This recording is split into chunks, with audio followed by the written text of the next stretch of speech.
Notad que este líder que confía en el Señor es también prudente. No mencionó el nombre de la ciudad. Simplemente dijo, la casa de mis padres, el sepulcro de mis padres. Si él hubiera dicho al rey, Jerusalén está, probablemente se le hubiera encendido una luz roja al rey. Porque Jerusalén había traído siempre muchos problemas a los imperios del entorno, por tanto no era una ciudad grata. No abusa del cuidado de Dios, sabe mantenerse en una línea de prudencia, pero hace algo que a mí me asombra. Miremos el versículo, desde el versículo 3, ahora desde el versículo 4 hasta el versículo 8. Me dijo el rey, ¿qué cosa pides? ¿Y qué hace Nehemías? Pide, ora a Dios. Siempre el ministerio de líderes debe estar envuelto en la oración. Ora a Dios. La oración tuvo que ser inmediata, instantánea, rapidísima. Señor, ayúdame. Es bastante oración. El corazón de Nehemías, el alma de Nehemías está en pleno contacto y comunión con el Señor. Ora al Señor y le dice al rey, ahora notad lo que le dice. Si le place al rey y tu siervo ha hallado gracia delante de ti, primera petición, envíame a Judá, a la ciudad de los sepulcros de mis padres, y la reedificaré. No dice Jerusalén. A la provincia tuya de Judá, del otro lado del río, envíame. De momento no está diciendo nada, está guardando muchos nombres. Entonces el rey me dijo, y la reina estaba con él, ¿cuánto durará el viaje? ¿Y cuándo volverás? Y agradó al rey enviarme después de que yo le señalé el tiempo. Además le dije al rey, si le place al rey que me den cartas para los gobernadores del otro lado del río para que me franqueen el paso hasta que llegue a Judá, y carta para Asaf, guarda del bosque del rey, para que me dé la madera para enmaderar las puertas del palacio de la casa, y para el muro de la ciudad, y para la casa en que yo estaré. Y me concedió el rey según la benéfica mano de ¿quién? De Dios sobre mí. Durante 4 meses Nehemías estuvo orando, ¿y qué más hizo? Planificando. Nehemías había investigado, necesito madera para levantar la estructura de la casa y todas estas cosas, el muro de la ciudad. ¿Dónde está la madera? En el bosque del rey. ¿Cómo se llama el guardia del bosque? Fulano de tal. ¿Cuánto tiempo necesito para esto? Le dio un tiempo al rey. Yo creo que Nehemías debía estar con los ojos desorbitados cuando dijo ese tiempo. Por favor, capítulo 5, versículo 14. ¿Cuánto tiempo necesitas? 12 años. Yo creo que ni Nehemías se creía que el rey le iba a dejar ir. ¿Y qué dice el texto bíblico? Dios actuó en respuesta a la oración. El líder bíblico cree en el Señor, confía en el Señor, pero planifica. A veces se confunde planificación con carne. Es justo al revés. El Dios de la Biblia es un Dios de planes. Dios planificó la redención de forma matemática, milimétrica, precisa. Si Dios planifica, ¿quién soy yo para no planificar? El gran problema de la obra es una obra hecha a salto de mata, decimos en España. Yo no sé si entendéis esa frase aquí. Es decir, improvisando permanentemente. ¿Qué tenemos que hacer ahora? Ahora esto. ¿Y qué tenemos? Nos arrollan las circunstancias y vamos poniendo parches a las heridas. La obra del Señor necesita profunda planificación. El liderazgo debe dejar de una vez por todas de discutir en discrepancias en asuntos que no tienen ningún valor y comenzar a planificar juntos. Se necesita una planificación de obra misionera, se necesita una planificación de formación bíblica, se necesita una planificación social, se necesita planificación. Y lo que Dios está diciendo es, confiesa el pecado para que Dios pueda bendecirte, planifica y dile al Señor qué cosa necesitas para llevar a cabo la obra. Se necesitan planes. Pablo es un hombre de fe. ¿Creéis que Pablo era un hombre de fe o no? Mirad lo que ocurre. Quiere predicar el Evangelio en África. En Asia. ¿Tiene planes? Tiene planes. Luego quiere predicar el Evangelio. No se lo permite el Espíritu, pero él había estado planificando. Nosotros necesitamos planificar la obra conforme a la voluntad de Dios. ¿Lo creéis? El liderazgo nacional de las iglesias evangélicas en Argentina tiene una tremenda responsabilidad. Reunirse para planificar y orar juntos. Las asambleas de hermanos a lo largo de los últimos años han derivado la confesión y la oración a grandes eventos. Las iglesias viven pendientes de sus conferencias anuales. Las iglesias viven pendientes de grandes convocatorias. Lo que el pueblo de Dios necesita hoy es orar.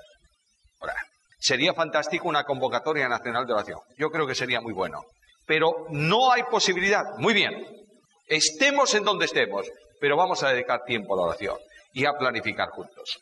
Ahora, ya comienza, voy a saltarme todo esto, le dejan marchar, llega a Jerusalén. ¿Y qué es lo que hace el líder bíblico? Versículo 11, 11 al 16. De manera que el líder se involucra en el problema. No actúa por referencias. Nehemías sabía lo que pasaba, porque le han contado que Jerusalén estaba derribada, destruido, los muros caídos, las puertas. No hacía falta, ya sabe. Pero si tú quieres actuar verdaderamente en el ejercicio de liderazgo, haz lo que hizo Nehemías. Primero, observa detenidamente el problema, no te precipites, valora. Segundo, valora el problema no por lo que te dicen, sino por ti mismo. Tercero, guarda para ti las conclusiones. ¿Veis que no dice nada a nadie? En tercer lugar, enfrenta el problema. Hermanos míos, el liderazgo muchas veces actúa absolutamente en contra de lo que la Biblia está enseñándonos aquí.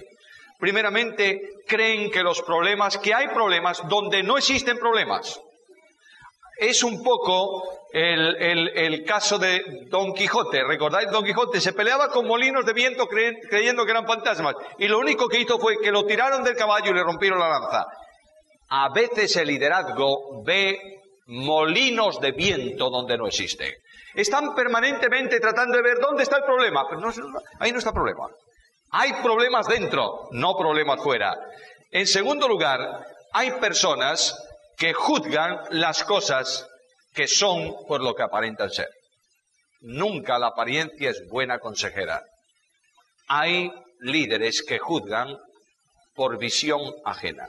Esto todavía es más grave. No sé si entendéis qué estoy diciendo. Yo creo que no hace falta decir nada, ¿verdad? Me han dicho que fulano tal.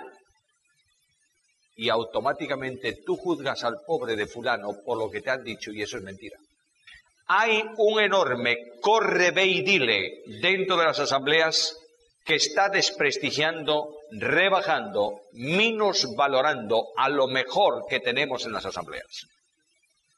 Hemos espantado gente del movimiento de las asambleas y lo hemos situado para bendición de la Iglesia en otros grupos denominacionales, asustados por los problemas. ¿Por qué problemas? Por los problemas de un liderazgo ciego espiritualmente hablando, arrogante desde el punto de vista humano e inútil para Dios. El liderazgo de Dios tiene que valorar el problema entrando dentro del problema y midiéndolo desde esa perspectiva. Ahora, ¿qué hace el líder? Versículos 17 y 18. Leo yo ahora para que quede grabado por lo menos, si no va a ser una grabación por fe. Les dije, pues, vosotros veis el mal en que estamos, que Jerusalén está desierta, sus puertas consumidas por el fuego. Venid, edifiquemos el muro de Jerusalén y no estemos más en oprobio. Entonces les declaré cómo la mano de mi Dios había sido buena sobre mí y asimismo las palabras que el rey me había dicho y dijeron, levantémonos y edifiquemos. Así esforzaron sus manos para bien. La obra estaba detenida por miedo. Ellos habían querido comenzar a edificar. Indudablemente no había el edicto, ¿verdad? No tenían el edicto, pero tenían muchos enemigos alrededor.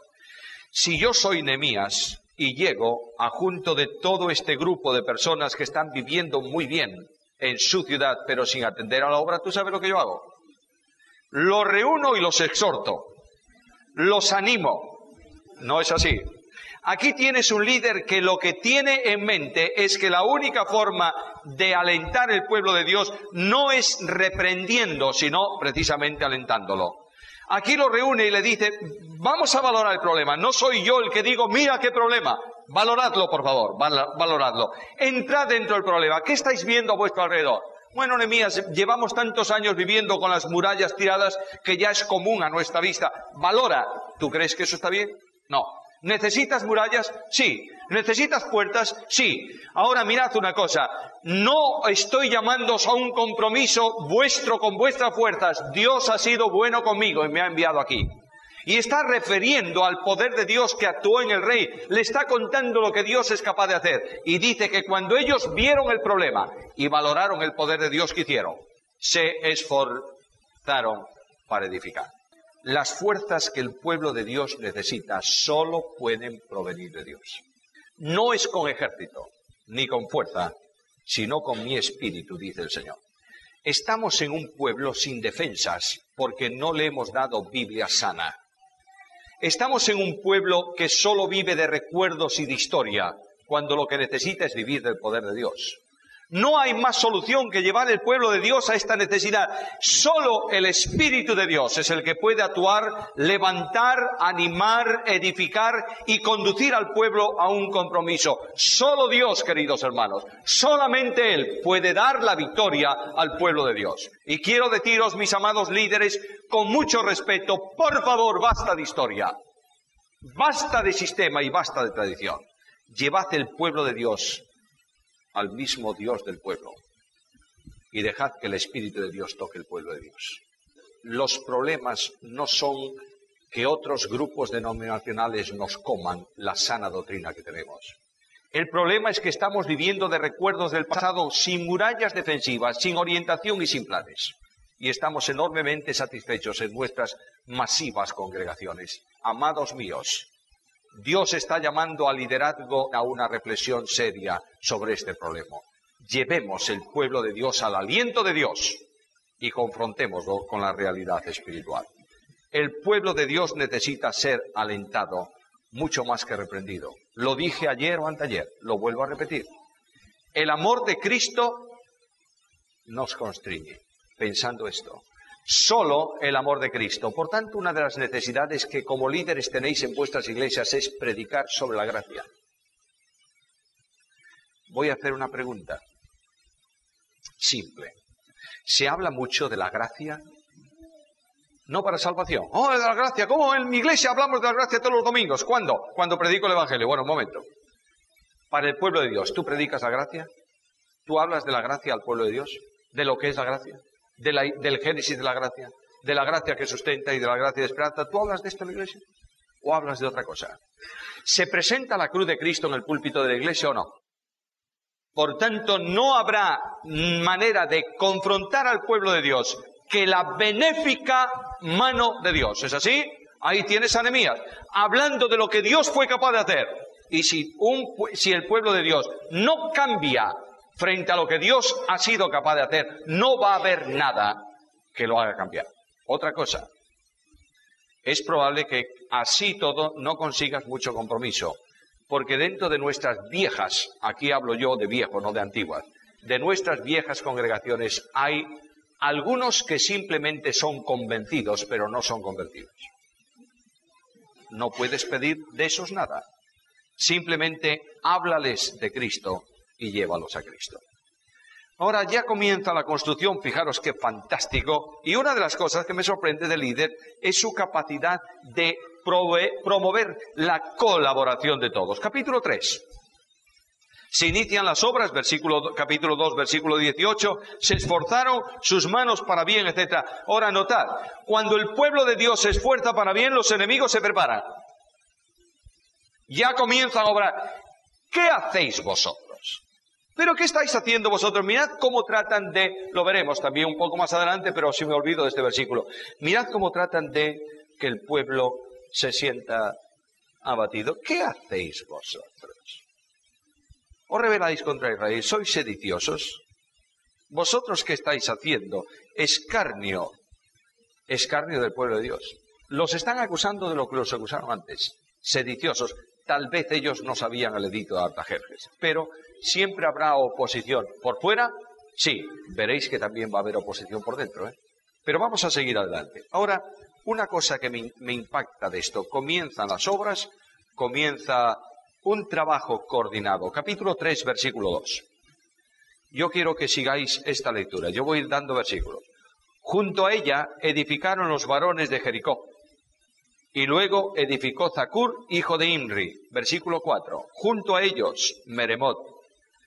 Versículo 7. Junto a ellos, Melatías. Versículo 8. Junto a ellos, Uziel.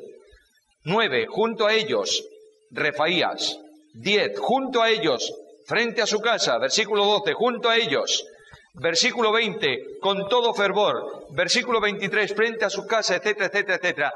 ¿Qué palabra el Espíritu ha grabado en todo el capítulo? Comunión y colaboración. No es un pueblo desordenado, no hay unos por un lado, otros por el otro, esta es mi parcela, la tuya es otra, esto es mío, aquello es tuyo. No existe eso en la obra de Dios, ni en el Antiguo ni en el Nuevo Testamento, porque la obra de Dios no es varia, es una sola. De manera que el líder es capaz de abrir canales de colaboración a todos. Y tiene un lugar de trabajo para cada uno. ¿Es así? Aquí tienes a Nehemías. Ha planificado y todos están dentro de esto. Ahora me sorprende mucho que dentro de este conjunto el Espíritu de Dios grabó con fuego una frase. Hay un ministerio de edificación y de restauración en manos de ¿quién? Ayer os decía que no hay dones masculinos y dones femeninos, hay dones del Espíritu. Para hombres y para mujeres. ¿Colaboraban las mujeres en la fundación de las iglesias en el Nuevo Testamento o no? ¿Estamos seguros de eso? Yo pido que alguien lea Filipenses, capítulo 4, versículo 3. ¿Lo has leído bien? No te has equivocado, ¿verdad que no? No, no te has equivocado.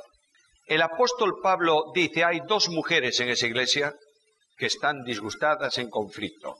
Ayúdalas, porque han sido mis... Pero dice algo más, para que sepamos qué tipo de colaboración hay, porque una mujer puede colaborar en limpiar la puerta de entrada de la iglesia. Lo mismo que mis otros colaboradores, como Clemente y otros que colaboraron conmigo. ¿Lo dice ahí o no? Y no utiliza una conjunción y, que puede tener utiliza un con todas las fuerzas. De manera que del mismo modo que Clemente y que este y que el otro, también Ebodía y Síntiques fueron mis ayudantes en la fundación de la iglesia ahí. No estaban poniendo los bancos, estaban trabajando con Pablo en la fundación de la iglesia. Si la mujer es sacerdote espiritual, lo mismo que el hombre, no puedo prohibirle lo que Dios no ha prohibido. Y es un elemento de necesaria reflexión en el liderazgo bíblico. No quiero decir, no pido ninguna inversión, queridos. No quiero un cambio externo de nada, ni en mi iglesia ni en ninguna. Los cambios externos son pura historia. Me da lo mismo. Si no hay un cambio de actitud interna, no vale para nada. Podemos darle la vuelta. Un cambio externo sin cambio interno es una revolución. No vale eso. Eso no vale. Pero el liderazgo tiene que abrir cauces de servicio a las mujeres. En la obra de Dios. Si no, no vamos a avanzar. Otra cosa importante. La iglesia primitiva tenía además diaconisas reconocidas. ¿Sí o no? ¿Hay alguna herejía bíblica en esto que digo? Es verdad bíblica. Romanos 16. Hay una mujer que se llama Febe, que es diaconisa de la iglesia en Cencrea. ¿Sí? En tiempos de Pablo, escrito por un apóstol. Tenemos que de una vez por todas comenzar a romper prejuicios históricos. Alguien me va a decir, nunca se ha estudiado este tema, nunca se ha abordado este tema, porque no fue necesario en los tiempos anteriores. Cuando las asambleas comenzaron su andadura, abordaron dos temas urgentísimos. ¿Sabéis cuál era? Gobierno de iglesia y escatología bíblica. Eran urgentes entonces. Seguimos anclados en los mismos temas. No importa que el contexto social haya variado, nosotros seguimos con nuestra historia peregrina. Y lo que tenemos que hacer es venir a la iglesia con un carro de caballos, como aquellos tiempos funcionaban, si queremos ser consecuentes con nuestra fe. Tenemos que valorar, reflexionar, sentir que la iglesia no es un monolito al margen de la sociedad, sino un edificio vivo contextualizado con la sociedad. A ver si puedo decir esta verdad de esta manera. No podemos pedir que el tiempo se adapte a la iglesia, es la iglesia la que tiene que adaptarse al tiempo. El mensaje de la iglesia no es para el siglo pasado, es para el siglo presente. La contextualización del evangelio tiene que ser entendida y razonada por la gente de hoy, no por la gente del pasado. Y la iglesia tiene que dar una respuesta bíblica al problema del ministerio femenino a la luz de la Biblia. No a la luz de la historia, ni de mi capricho personal. Otra cosa que me sorprende es el trabajo a medida en razón de las fuerzas de cada uno. Mirad el capítulo 3, versículo 23. Después restauró Benjamín y Jasub frente a su casa. Masías, hijo de Ananías, cerca de su casa. Y luego se va extendiendo. Por tanto, Nehemías sabía que había algunos que solamente podían ocuparse de una parcela cerquita de su casa porque no podían correr por la ciudad. Otros podían ir un poco más allá y algunos podían ir lejísimos de la casa. Cada creyente tiene una valoración en la iglesia y hay que darle la parcela de servicio conforme a ¿qué? Conforme a sus fuerzas, conforme a su capacidad. Además, otra cosa que me sorprende es que no hay distingos en cuanto a jerarquías, ni a buenos trabajos, ni malos trabajos. Todos están con las manos en las piedras, poniéndose callos en las manos, incluyendo ¿quiénes? Versículo 32. Leamos ese versículo, por favor. Un platero. ¿Tú te imaginas un hombre? Yo tengo un yerno que es joyero. Una de las cosas que no hace es remo ni tenis. ¿Sabes por qué? Tiene que tener una enorme sensibilidad en las manos. Y aquí está un platero y un joyero, ¿qué? Poniendo tornillos de oro, levantando piedras en el muro, porque la obra es del Señor. Han llegado todos a la necesidad de una valoración correcta. Primeramente el Señor, luego mi familia, luego mis cosas. Aquí tienes la valoración bíblica de la obra del Señor. Pero todavía hay algo más en el capítulo. Bueno, en el capítulo hay muchísimas cosas más. ¿Alguien me quiere leer, por favor, versículo 5? Los tecoitas fueron, pero los grandes no fueron. No les interesaba poner piedras. Si tú llevas esto al plano actual, tú te encontrarás con que hay grandes, entre comillas, que solo buscan estar, no sé de qué manera puedo decir esto sin que nadie me entienda mal el asunto. Los grandes son aquellos que solo quieren abrir y cerrar las conferencias. Le importa muy poco lo que pasa en la obra misionera, lo que pasa en el interior del país, lo que pasa con la... No, lo que ellos quieren es estar en la picota de las cosas y ser aplaudidos por las masas. Ahí los tienes. El título de honor de un creyente en la iglesia no es ser doctor de nada, es ser simplemente, como dice Pablo, tengan a los hombres por siervos de Jesucristo. El doctorado, los honores, los privilegios de la puerta de local para la calle. En la sociedad los cristianos debemos exhibir nuestros títulos seculares, ¿entendéis? Porque es una referencia buena para el Evangelio. Yo tengo mis títulos académicos, soy fulano de tal en el mundo, para que sepan que los creyentes no somos unos botarates cualquiera, que no hay ninguna preparación. No, señor, hay esto. En el púlpito de la iglesia es simplemente el hermano fulano de tal. ¿Entendemos esto o no? La arrogancia no es bendecida por Dios y Dios dice que Él resiste a los soberbios y da gracia a los humildes. Y la lógica aplastante del escritor bíblico es esta, por tanto, humillados bajo la poderosa mano de Dios. Bueno, ya comienza, aquí habría muchas cosas más, pero no tenemos tiempo. Ir investigando, por favor, el libro de Nehemías, desempolvarlo y leerlo con calma.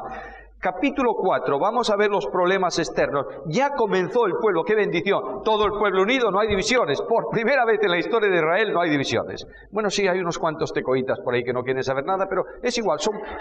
Es un grupúsculo tan pequeño que no afecta a nada. Pero ahí están todos, qué bendición. ¿A dónde vas? Voy a la obra, voy a trabajar. ¿Y qué tal? ¿Y tus hijas? Ayer las manos de ellas, ¿qué? No tienen ningún problema. Fantástico. Ahí están todos unidos, colaborando dentro de la obra. Las divisiones en la obra de Dios, de las asambleas de hermanos hoy en día, no las producen los creyentes de a pie, la producen los líderes que no saben lo que traen entre manos.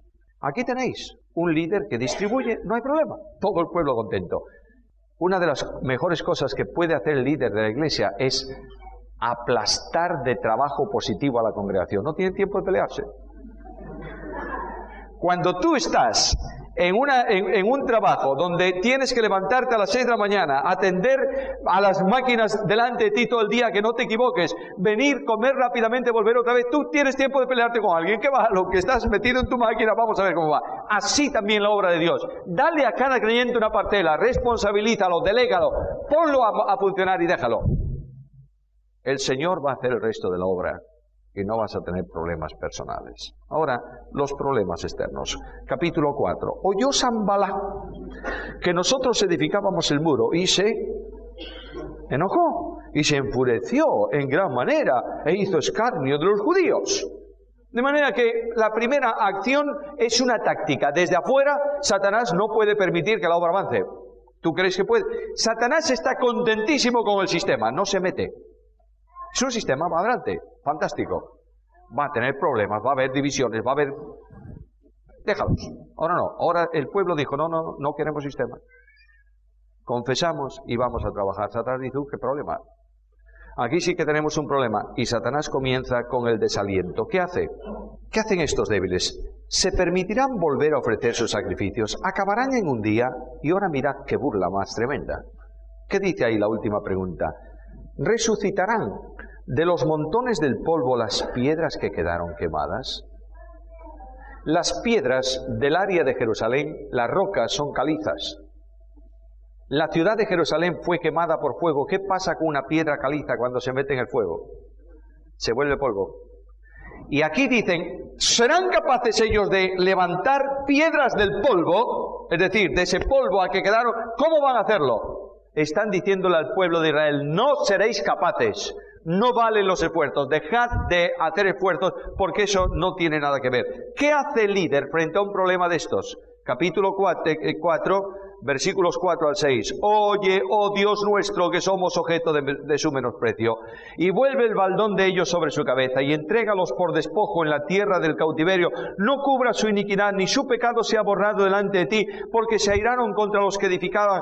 Edificamos pues el muro, y toda la muralla fue terminada, hasta la mitad de su altura, porque el pueblo tuvo... Señor, el problema no es mío, es tuyo. Están atacando no mi obra, tu obra, por tanto, Señor, actúa. Y el Señor actuó dando ¿qué? Ánimo. Y ahí tienes el pueblo de Dios involucrado en una obra que los de afuera dicen, no van a ser capaces, no van a ser capaces. La obra en España creció de forma exorbitante, quiero decir, de gran crecimiento, hace unos cuantos años, unos 50 años más o menos, en la época de la persecución. En la ciudad de Barcelona se reunían en las casas, porque las iglesias en Barcelona estaban cerradas, se reunían en las casas los domingos. Había un comité coordinador en la ciudad de Barcelona compuesto por un hombre de la Iglesia Bautista Independiente, José María Martínez, os suena posiblemente por un hombre de las asambleas de hermanos, Ernesto Trenchar, ¿lo conocéis? Wow. Un bautista de la UEB, de la Unión Bautista, un metodista, un presbiteriano y uno de la Iglesia Reformada. ¡Qué chocolate, madre mía! Se reunían los creyentes en las casas más próximas. Cuando en una casa se reunían más de 10 y la policía se enteraba, venía, disolvía la reunión y ponía entonces 120 pesetas de multa. Eso hace 50 años. ¿Sabéis lo que hacían las iglesias? En cada casa se pasaba una ofrenda. Se ponían todas en un fondo común. Y se llamaba a este grupo coordinador. Y se le decía, tenemos que pagar mañana 10 multas. Y salían del fondo común. Y cuando se abrió la libertad, entre comillas, de aquel tiempo, y se volvieron a abrir las asambleas, las iglesias no cabían de gente. ¿Por qué? Escucha el Salmo, por favor. Dios envía bendición y vida eterna al pueblo que vive junto y en... No hace falta interpretación del texto. Ahí tienes el texto bíblico. Ahora, Nehemías va a restaurar segunda táctica del enemigo, versículo 8. Conspiraron todos a una para venir a atacar Jerusalén y hacerle daño. Bueno, ya no son burlas. Esto ya es materia grave. Todos los árabes juntos ahí alrededor de Jerusalén. ¿Para qué valen los 4 judíos? Para nada. ¿Qué hace el líder frente a esto? Versículo 9. Oramos. Otra vez. ¿Qué manía tiene Nehemías con la oración? Oramos. Y claro, hay que hacer algo más. Ahora ya hay algo más. Pusimos guarda contra ellos. Confío en ti, Señor, sin duda, pero vamos a vigilar el territorio. Y cada uno está trabajando en el muro con su espada, cerca, atento. Si vienen por aquí, dejemos toda la obra y vamos a acudir al sitio donde hay un problema. Una estructura organizativa colosal. Tercera táctica del enemigo. Capítulo 4, versículo 10 al 13. También yo y mis hermanos y mis criados... 4, 10. Me he pasado de hoja. Y dijo Judá: las fuerzas de los acarreadores se han debilitado y el escombro es mucho, no podemos edificar el muro. Nuestros enemigos dijeron: no sepan ni vean hasta que entremos en medio de ellos y los matemos y hagamos cesar la obra. Pero sucedió que cuando venían los judíos que habitaban entre ellos, nos decían: hasta 10 veces de todos los lugares de donde volviereis, ellos caerán sobre vosotros. ¿De dónde viene el desánimo ahora? ¿De adentro o de afuera? De adentro. Los judíos que están ahí dentro, pero que tienen contacto con los de afuera, vienen y dicen: nos van a arrollar, es mejor dejar la obra. ¿Qué hicieron? Versículo 14, me levanté, dije a los nobles y a los oficiales y al resto del pueblo: no temáis delante de ellos. ¿Acordaos de quién? Del Señor. De nuevo, dependencia, relación con el Señor, confianza en el Señor. El miedo desaparece porque la confianza en el Señor no merma. Satanás va a utilizar esta táctica. Primeramente va a atacar desde afuera y luego va a meter sus aliados por dentro para dinamitar la obra. ¿Qué tienes que hacer tú frente a esto? ¿Puedes tú con Satanás? No. Pero Satanás es un ser vencido por Cristo.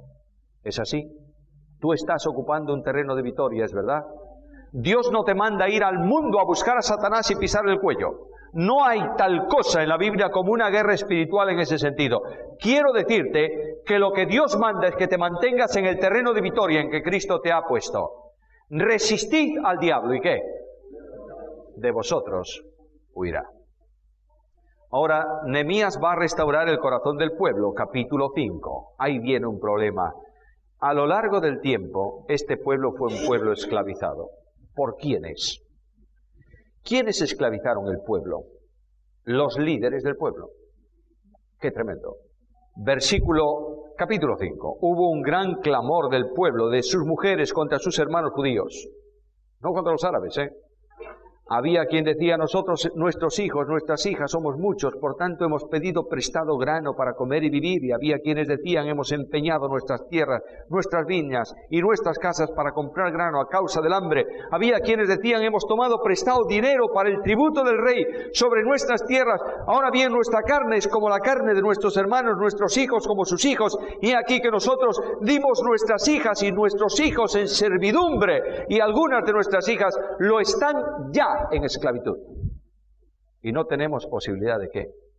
De rescatarlas, porque hay que pagar impuestos a los líderes. Y Nehemías dice: señores, se acabó esto, No podemos esclavizar al pueblo que Dios ha hecho libre. No voy a hacer una alegoría del versículo, pero voy a hacer una aplicación con vuestra licencia. El pueblo evangélico de las asambleas de hermanos en muchos lugares es un pueblo esclavo, por las cargas que el liderazgo ha puesto sobre el pueblo. Dios ha hecho libre a este pueblo. ¿Qué dice Pablo en la carta a los Gálatas? ¿Qué dice? Estad firmes ¿en qué? ¿Y por qué? Porque él predicó libertad en Cristo y los judaizantes vinieron para decir libertad y normas. Y Pablo dijo: no, Señor. Dios te ha libertado. ¿Por qué, dice Pablo, si estás en libertad, te sujetas a preceptos de hombres, tales como: no manejes, ni gustes, ni aun toques? Basta de esclavitud. El pueblo de Dios necesita libertad en el espíritu. El pueblo de Dios necesita sentir lo que Cristo dijo: mis ovejas entrarán, saldrán, hallarán pastos. El pueblo de Dios necesita entender lo que Cristo dijo: no he venido para condenar al mundo, sino para que el mundo sea salvo. El pueblo de Dios necesita venir a la reunión de la congregación, los adolescentes contentos, felices, porque van a encontrar al Señor y van a sentir una nueva manifestación de la presencia de Dios en el poder del Espíritu. Los viejos tienen que venir entusiasmados al culto porque van a ser edificados por la palabra del Señor. Y todos vamos a salir del culto consolados en Cristo Jesús. Oh, Queridos míos, qué pecado más tremendo. Esclavizar a quienes Dios hizo libres. Y yo quiero, aunque sea lo último que os diga, en mi vida en Argentina, quiero pedir al liderazgo no una reflexión, una determinación delante de Dios. Basta de sistema. Y comienza a pagar este precio, por favor. Te van a decir lo que estos dicen. Estás arruinando la obra. Déjalos. Déjalos que digan lo que quieran decir. Lo que tú tienes que entender es que no vas a dar cuenta delante de un tribunal de hombres. Vas a dar cuenta delante del tribunal de Cristo. He llegado a esta convicción personal en mi vida y en mi ministerio. No soy ejemplo de nada para nadie, por favor. Pero quiero decirte delante del Señor que estoy dispuesto a pagar no un precio cualquiera, el precio máximo que sea. Pero quiero ser fiel a mi Señor. Y mientras yo viva estaré predicando libertad en Cristo. Y estaré llamando al pueblo de Dios a libertarse de la opresión en que viven, consumidos por un sistema que no tiene nada de espiritual y que está arruinando la historia de nuestras asambleas. ¿Te imaginas lo que significa para el pueblo inglés, de donde han salido, saber que se están cerrando 10 asambleas por mes? ¿Qué te parece? ¿Tú sabes qué tipo de asamblea se está cerrando? Las asambleas que siguen con el culto de evangelio a las 5 de la tarde. Cuando nadie en Inglaterra a las 5 de la tarde va a ningún sitio que no sea dar un paseo cuando pueden por el campo. ¿Por qué se mantiene el sistema? Porque es lo que siempre se hizo. Cuando no se permite que un joven sea reconocido en el liderazgo de una iglesia porque es un joven, pero puede tener muchos años en Cristo o no. No queremos un viento nuevo de Dios, porque tenemos que ceder nuestras riendas. Y lo que hace falta es que el pueblo de Dios, los líderes, seamos honestos, por favor. Y digamos a Dios en una oración sincera: ¿qué quieres que hagamos, Señor? ¿Qué quieres que hagamos? ¿Cuál es tu camino? ¿Cuál es tu rumbo? Déjame que te ponga un ejemplo de esto y vamos adelante. Vamos a organizar nuestra fiesta solemne, los novilunios de las asambleas. Y vamos a reunirnos para organizar la conferencia. ¿Qué hacemos? Primeramente, hay un equipo, el de siempre, en la conferencia que vaya a realizarse, no importa cuál sea. Segundo, vamos a elegir los predicadores, 208 nombres, después al final quedan 3 solamente, porque cada uno tiene, yo creo que si pusiésemos a Pedro tendría un problema, mira, negó al Señor. Este no lo podemos invitar a la conferencia bajo ningún concepto. Y si tuviésemos a un Pablo le diríamos, no puede ser, jamás, ¿cómo vamos a traer a un Pablo que va a una iglesia donde se habla en lenguas? De manera ninguna, este Pablo no vale. Porque iba a Corintios, ¿o no? Claro. Y Marcos, que va, hombre, Marcos, un desertor. Y siempre lo mismo. Al final quedan 4 que van a decir lo que los grandes quieren escuchar. Nada más. Y ya tenemos el programa y el predicador. Ahora, ¿qué necesitamos más en la conferencia? El coro. Que no falte, por favor. Muy ortodoxo el coro, ¿eh? Muchas normas para que el coro funcione. Ya tenemos el coro y el predicador, la fecha y el lugar. Y ahora, cuando faltan 10 días para la conferencia, estoy exagerando, ¿eh? Le decimos al Señor, aquí está nuestro programa, ahora tienes que bendecirlo tú. ¿Es así? ¿Creéis que Dios va a bendecir eso? Puede aguantarlo por un tiempo, pero Isaías dice, vuestras fiestas solemnes me son abominación. No las puedo soportar. Necesitamos un cambio en el espíritu, un cambio de sistema, un cambio en confesión, un decir al Señor, Señor, tú y solamente tú. Y lo que queremos en este año, en esta reunión solemne, no es oír cosas, es verte a ti y sentir tu presencia y seguir tus pisadas. Nehemías restaura el corazón del pueblo y dice, esto se acabó el sistema, por favor. Yo, el primero, voy a dar ejemplo. Mira lo que hace Nehemías. Reprende a los nobles, a los grandes, les llama la atención y dice, ni yo, Ni mis soldados, ni nadie vamos a hacer nada en este sentido, aunque yo tengo derecho, ¿entiendes? Porque soy el delegado imperial aquí. Soy el gobernador de esta ciudad, de parte de Artajerjes, y si yo quiero poner un tributo, lo pongo porque soy el delegado de Artajerjes. Ni yo, ni mis soldados vamos a comer del pueblo.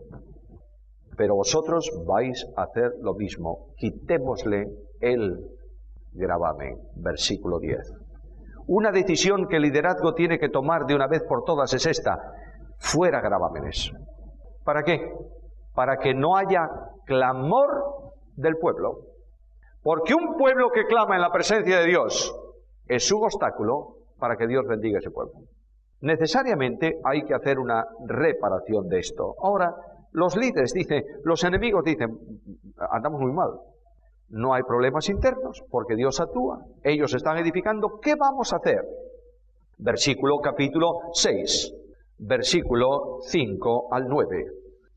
Entonces Sanbalat envió a mí su criado para decir lo mismo por quinta vez. Bueno, ellos quieren que Nehemías abandone la obra y vaya al campo, no para darse un abrazo, para matar a Nehemías. El problema de este pueblo es Nehemías, el líder que está coordinando todo esto. Saquemos al líder de medio y habremos continuado nosotros con nuestro sistema. Dios está detrás de ese líder, ¿no es esto? ¿Recuerdas que Isaías dice, hablarán de ti lo que quieran, pero no podrán porque yo estoy contigo? Bueno, ahí es una bendición. Ahora, dice aquí algo muy importante. Entonces Sanbalat envió a su criado para decir lo mismo por quinta vez. Es decir, ya estaba harto de decirme lo mismo y ahora manda al criado. ¿Cómo? Mira qué cosa más curiosa. Con una carta en un sobre cerrado con lacre. ¿Dice eso? ¿Qué dice? Con una carta abierta en la mano de un criado. ¿Tú sabes lo que hizo el criado cuando salió de la casa? Sacar la carta del sobre y leerla. ¿Y después qué hizo? Esparcir el bulo, la murmuración, porque es una murmuración. Nada mejor. Mira lo que dice. Dice aquí, tú dices, versículo 7, hay rey en Judá. ¿Es verdad esto? Lo había dicho Nehemías. No tanto Nehemías, sí los profetas que estaban anunciando en tiempos de Nehemías, que decían, Jehová reinará en Sión y dará su voz en Jerusalén. Y este toma lo que no es más que palabras sacadas de contexto para acusar a Nehemías de sedicioso. Hay rey en Judá. Ahora, la divulgación de esta carta ya no tiene solución. Todos los que han oído creen que Nehemías tiene otras intenciones detrás. Sorprendente. Me sorprende ver cómo esta artimaña funciona en nuestro tiempo, con cartas abiertas. Sabes, me enteré que fulano de tal estuvo en tal sitio y es tal cosa. Y el criado esparce la basura por ahí. Y el hombre de Dios queda mal parado. Claro, estos no saben que detrás del hombre de Dios, ¿quién está? Está Dios. Bueno, dice, que diga. Si dicen que digan, da lo mismo. El asunto es que le están desprestigiando. Claro, no hay murmurador si no hay oreja, no oído, que escuche la murmuración. ¿Tú viste alguna vez un murmurador hablando en la pared? No. Luego, tanto problema tiene el que murmura como el que escucha. Y este es otro de los grandes problemas. Quiero decirte, ahora no hablo para líderes, hablo para el pueblo llano y querido. El próximo domingo, cuando tú salgas de la iglesia, siempre o casi siempre o de vez en cuando, tal vez en alguna ocasión, venga algún grande, santísimo, que te echa un brazo por encima del hombro y te arrima la boca a la oreja y te dice, ¿sabes qué? Prepárate, porque detrás del ¿sabes qué? Va a venir no algo positivo, va a venir alguna inmundicia de algún hermano. ¿Es así o no es así? El pueblo de Dios está envenenado por la miseria de la murmuración. Conozco un pastor de una iglesia en los Estados Unidos, amigo, es una iglesia pequeñita, tiene 4,000 y pico de miembros. Y este hombre un día me hablaba y me decía, ¿sabes una cosa? Estoy feliz. Y yo dije, oye, el año pasado cuando te vi, parece que estabas bastante amargado. ¿Qué te pasa? ¿Has cambiado? Sí, he cambiado. He encontrado la solución. ¿Sabes lo que me pasaba? Me dijo él. No, me estaba envenenando. ¿Te estabas envenenando? ¿Cómo? Sí. Tú no te imaginas lo que significa una iglesia como esta. Venía uno, sabe, pastor, tal cosa. Otro sabe. Y yo, venga, a engullir. Y a última hora tenía una indigestión espiritual permanente.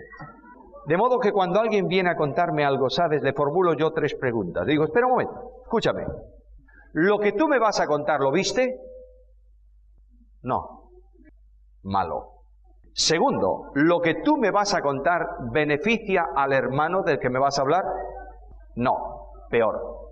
¿Y lo que tú me vas a contar me beneficia a mí? No. Pues no me lo digas. Dice, desde entonces se ha terminado. Vivo feliz. Solamente encuentro los problemas que realmente son problemas, no la murmuración. Luego viene otro problema. Pásate de la raya, Nehemías. Versículo 10. Vine luego a la casa de Semaías, hijo de Delaía, hijo de... Bueno, todos esos nombres. Entonces él me dijo, reunámonos en el templo y cerremos las puertas del templo porque vienen para matarte. ¿Cómo voy a entrar yo en el templo si al templo solo pueden entrar los sacerdotes? ¿Cómo voy a entrar yo? Voy a pecar contra Dios y voy a profanar el lugar a los ojos del pueblo. Esto es lo que quería. Mira cómo contesta. ¿Un hombre como yo voy a huir? ¿Tú crees que yo tengo necesidad de huir? ¿Y quién que fuese como yo entraría en el templo para salvarse la vida? Entonces, dice Nehemías, yo entendí que Dios lo había enviado porque, versículo 13, estaba... A ver, por favor, leadme ese versículo. El 13. Leamos todo el versículo. Porque fue sobornado para hacerme, no para hablar mal de mí, ¿para qué? Hacerme temer. Cuando los oponentes, los enemigos, no encuentran solución, te mandarán a alguien como intermediario para generar en ti, ¿qué cosa? Miedo. ¿Miedo de qué? Miedo del sistema. Pero yo no quiero estar en el sistema. Yo quiero estar con Dios. Luego, ¿quién puede producir miedo en tu vida si Dios es por ti? ¿Quién? Lo que tú tienes es que cada noche al final del día decir, Señor, ¿realmente estoy en tu línea o no? Tenemos que estar en esa línea, por tanto, no hay temor. Aunque ande en valle, yo quiero alentaros, porque si no vamos a terminar muy mal mañana. Aunque ande en valle, tú has leído ese versículo, no temeré mal alguno, porque, mira, observa por favor 3 cosas en la sombra. La sombra no es realidad, ¿verdad? Es una sombra. No te va a hacer daño lo que no es real. Segundo, la sombra simplemente te advierte de un peligro que puede venir, por tanto es una bendición para ti. Tercero, la sombra se produce solo cuando tras del problema que produce la sombra está la luz. Luego mira el valle de sombra como detrás de todo eso está el Señor. Y no tengas miedo, porque no puedes estarlo. Si está el sol, no puedes estar solo. El Señor está contigo. Y cuando tú te sientas muy desanimado en la obra del Señor, cuando te sientas angustiado, ¿lo has estado alguna vez? ¿Sí o no? Escucha el Salmo. Aderezas mesa delante de mí, ¿dónde? ¿No os parece raro el Salmo? ¿No creéis que es rarísimo? Los acusadores ahí, ¿dónde están? ¿Están ahí? ¿Dónde? Al lado. Y de pronto Dios los pone a un lado. Los empuja un poco, prepara una mesa de comunión y bendición para ti, y ellos miran. Y dicen, no podemos sacarlo de la mesa, porque es la mesa del Señor. ¡Oh, qué bendición tan tremenda! Mesa en presencia de mis angustiadores. Rugen, gruñen, te amenazan, déjalos. Tú afírmate en la mesa de la comunión con Dios, la mesa que Él pone para ti. Ahora la victoria final, tenemos que saltarnos por ahí muchas cosas. Capítulo 6, versículos 15 y 16, por favor. ¿Cuánto tiempo llevaba Esdras en Jerusalén? En 52 días se terminó una obra que por lógica hubiera llevado años. Además, el pueblo de Dios había hecho algo muy serio. Como no era el tiempo para terminar las cosas, ¿qué hicieron con la madera que había copiada? Se la gastaron en sus casas. La madera del templo y la madera del templo no, la madera de la ciudad, ¿dónde estaba? En las casas de los judíos, porque no es tiempo. y en 52 días se llevó a cabo la obra. Pero lo más sorprendente es esto. Nehemías no dijo, he terminado la obra. Yo, ¿qué dice? Conocieron que por nuestro Dios había sido hecha esta obra. La obra es ¿de quién? De Dios. En la primera ocasión, tú eres parte del éxito. En la segunda, eres un mero instrumento en las manos de Dios. Además, tenemos que darnos cuenta también de otra cosa, y aquí dejamos el estudio para la tarde. Tenemos que darnos cuenta de otra cosa. Dios, el Señor, multiplica las fuerzas ¿de quién? ¿Te das cuenta lo raro de las matemáticas de Dios? Es que nuestro Dios es muy raro. Calla cuando yo hablo, actúa cuando yo no puedo, es especial. Cuando tú multiplicas una cosa por 0, ¿cuánto te da? ¿Estás seguro de eso? Y si la cantidad del primer factor es muy grande y la multiplicas por 0, ¿cuánto te da? ¿Y sabes qué dice Dios? Yo multiplico tu 0 para que tengas fuerzas. Tienes que venir a 0. Delante de Dios no valen tus fuerzas, porque no es tuya la obra, es la obra de Dios. Es necesario que el liderazgo se levante y diga, quiero una victoria, Señor, en mi iglesia local. Vamos a comenzar por algo muy sencillo. Tú ves cómo está la iglesia. Sabes que muchas veces no puedo dormir por esta inquietud. Vamos a reunirnos como líderes por un tiempo y vamos a orar al Señor. ¿Cuánto tiempo? No importa. 3 meses, 3 meses. Todos los días, venga el liderazgo de la iglesia, todos los días, en silencio, que la iglesia no lo sepa, pónganse de rodillas, lloren en la presencia de Dios. Comencemos por ahí. Y digamos a Dios, no puedo más, Señor, no puedo más. No puedo más.